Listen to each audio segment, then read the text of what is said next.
naglalakad sa tabing dagat. Tirik man ng araw parang langit pag nakayakap ako sa iyo. Tapos nakahawak ka sa aking braso, nangangarap habang nakatingin tayo sa malayo.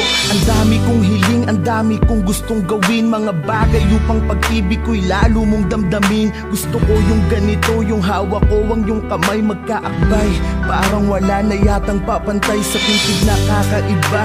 Nahatid mo sa akin, ako'y ganado pag ikaw ang kasabay kong kumain ng iyong halik na ang dulot ay ngiti na abot tenga. Kaligayahan na hindi kayang mabili ng pera. Di ko kayang isipin ang buhay nang hindi ka kasama. Naiisip ko pa lang ako'y parang maluluha. Nakatabi kita pero ba't ganito ang pakiramdam? Nalulungkot pa rin ako at labis na nasasaktan.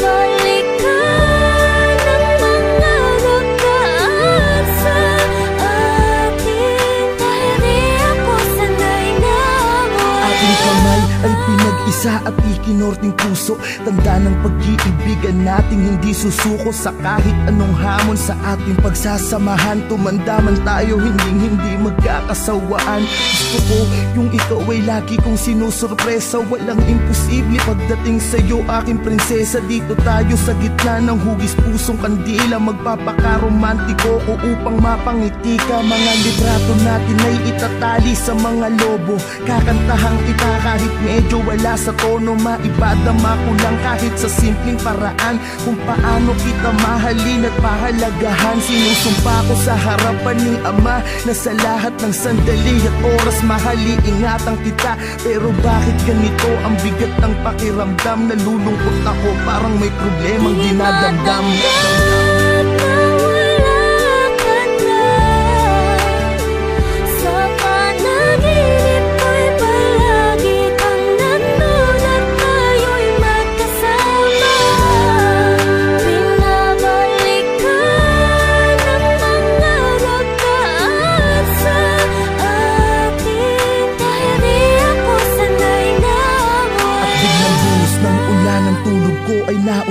Panaginip lang pala sa tabi ng iyong puntod. Mata ko'y ipinikit, pinilit muling matulog. Di alintana ang patak ng luha na nahuhulog sa aking mata.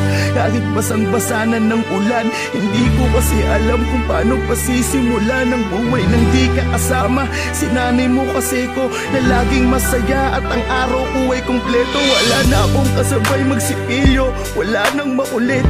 Nauupo lagi dito sa binti ko. Wala na akong kasubuan kapag kumakain. Sa tuwing at besi, wala na akong susurpresahin. Wala na akong bibigyan ng bulaklak at yayakapin sa harapan ng mga taong pumapalakpak. Wala na ang babaeng habang buhay ko mamahalin. Lahat ng yan tanging sa'yo ko lamang kayang gawin.